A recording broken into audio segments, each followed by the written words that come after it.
Hello, xin chào các bạn đã quay trở lại với review 5 phút. Mở đầu trailer tập 41 là hình ảnh mấy cô trò Sử Lai Khắc đang họp bàn thảo luận chiến lược cho trận đấu sắp tới thì bất ngờ có người gõ cửa. Người tới là nhân viên của phòng đấu giá Tinh Quang. Tối nay sẽ có một buổi đấu giá VIP diễn ra một năm một lần. Vì thế, họ đã cử người trực tiếp đến mời Học viện Sử Lai Khắc tham gia.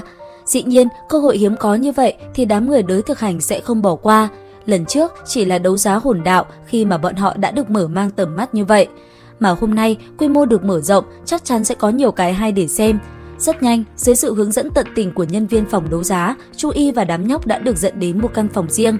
Ngay khi hội đấu giá bắt đầu, vật phẩm đã được hiện lên màn hình phẳng rộng lớn trước mắt mọi người. Nương theo đó, người dẫn chương trình cũng đứng ra giới thiệu. Làm cho mọi người thất kinh chính là cô gái kia có thân phận không hề tầm thường. Hoắc Vũ Hạo vừa liếc mắt đã nhận ra vị nữ nhân kia chẳng phải là công chúa Cửu Cửu của đế quốc Tinh La hay sao? Nương theo thanh âm êm tai mà Cửu Cửu vang lên, vật phẩm đầu tiên cũng hiện ra trước mắt mọi người. Thứ này có tên là Bá Hổ luyện hồn đao. Đây là hồn đạo khí cấp 8 do Minh Đức Đường sáng chế, giá khởi điểm 65 vạn kim hồn tệ. Bởi vì công dụng tuyệt vời của vật này nên đới thực hành đã cắn răng bỏ ra 156 vạn kim hồn tệ để trả giá với những người khác và giành được nó. Tiếp theo, buổi đấu giá diễn ra vô cùng thuận lợi, Sử Lai Khắc cũng chốt thêm được vài món đồ ưng ý.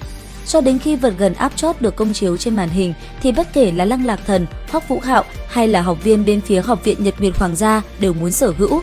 Theo như giới thiệu, đây chính là một khối hồn cốt niên hạn gần 8 vạn năm mang thuộc tính băng, nhưng độ quý hiếm của nó có thể so sánh với hồn cốt 10 vạn năm. Khi vật này vừa xuất hiện, băng đế bên trong tinh thần hải của Hoắc Vũ Hạo liền gầm lên, nhân loại đáng ghét, cùng với đó là sự tức giận không ngừng gia tăng. Sau đó, băng Bích Đế Hoàng Hạt ra lệnh cho Hoắc Vũ Hạo bằng mọi cách phải lấy được thứ này. Nghe vậy, Hoắc Vũ Hạo có chút khó xử, hắn đương nhiên không muốn tranh giành khối hồn cốt này với Lăng Học tỷ. Thấy hắn lưỡng lự, băng đế liền nói cho hắn biết, khối hồn cốt này nếu không phải là người có vũ hồn cực hạn thì dung nhập với nó sẽ bạo thể mà mất mạng. Chính vì điểm mấu chốt này không được bên phòng đấu giá công bố, nên Hoắc Vũ Hạo đã lên tiếng chỉ ra vấn đề của vật phẩm này. Thân là người đứng đầu phòng đấu giá Tinh Quang, bị tố cáo là vật phẩm có vấn đề, Hoàng đế Tinh La đã đích thân đi gặp mặt Hoắc Vũ Hạo. Sau khi hắn chứng minh được hồn cốt này chỉ có thể được hồn sư sở hữu cực hạn chi băng hấp thu, thì Hoàng đế Tinh La đã liền hào phóng nói rằng sẽ tặng lại cho Hoắc Vũ Hạo, vì theo như thông tin ông nắm được thì hắn đến từ đế quốc Tinh La. Tuy nhiên, vật phẩm quý giá như vậy không thể cho không, điều kiện để nhận được nó chính là Hoắc Vũ Hạo phải giành được chức quán quân cuộc thi đấu hồn đại tái lần này. Nghe vậy, Lăng Lạc Thần có chút tiếc nuối, dù sao thứ này đối với hồn sư tu luyện thuộc tính băng vô cùng quý hiếm. Chuyện này giải quyết xong, vật phẩm cuối cùng đã được công bố. Thứ này chính là phôi thai hồn thú 10 vạn năm. Đây là trong lúc hồn thú chuẩn bị hóa hình, bị nhân loại phong ấn trong hồn đạo khí cấp 9. Thông qua phôi thai này, có thể giúp hồn sư mở ra vũ hồn thứ hai. Giá khởi điểm 150 triệu kim hồn tệ, bao gồm cả hồn đạo khí. Nhìn thứ này, hai mắt Mã Tiểu Đào sáng lên, nhưng giá trên trời khiến cô chỉ có thể cầu mà không có được. Cuối cùng, người chốt được bảo vật này chính là Tiếu Hồng Trần của Học viện Nhật Nguyệt Hoàng gia hồn đạo sư. Thời gian rất nhanh trôi qua, sau khi kết thúc vòng đấu loại, Sử Lai Khắc đã tiến vào vòng đấu 16 đội. Trận đầu tiên, Học viện Sử Lai Khắc đấu Học viện Hoàng gia đấu linh. Mã Tiểu Đào là người đứng lên đầu tiên, nàng sải bước dẫn đầu, kế đến là Đới Thực Hành, Lăng Lạc Thần, Bối Bối, Từ Tam Thạch, Hoắc Vũ Hạo và Vương Đông.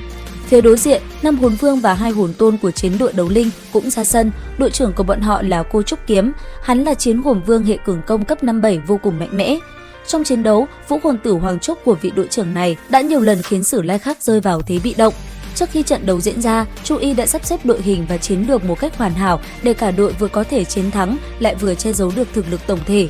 Tuy nhiên, vì bị đối phương chọc giận nên Mã Tiểu Đào đã tự mình thay đổi chiến thuật và bộc lộ ra sức mạnh hồn đế của mình. Mặc dù cuối cùng Học viện Sử Lai Khắc đã chiến thắng, nhưng việc làm lộ ra thực lực trước trận bán kết khiến Chu Y hết sức tức giận. Trong cơn bực tức, cô đã nói sẽ loại Mã Tiểu Đào ra khỏi đội hình thi đấu nếu cô nàng không chịu nhận ra sai lầm của mình. Cứ thế, một cuộc tranh cãi đã được nổ ra. Đến đây thì cũng hết tập 41 Tuyệt thế đường môn 2. Xin chào và hẹn gặp lại các bạn!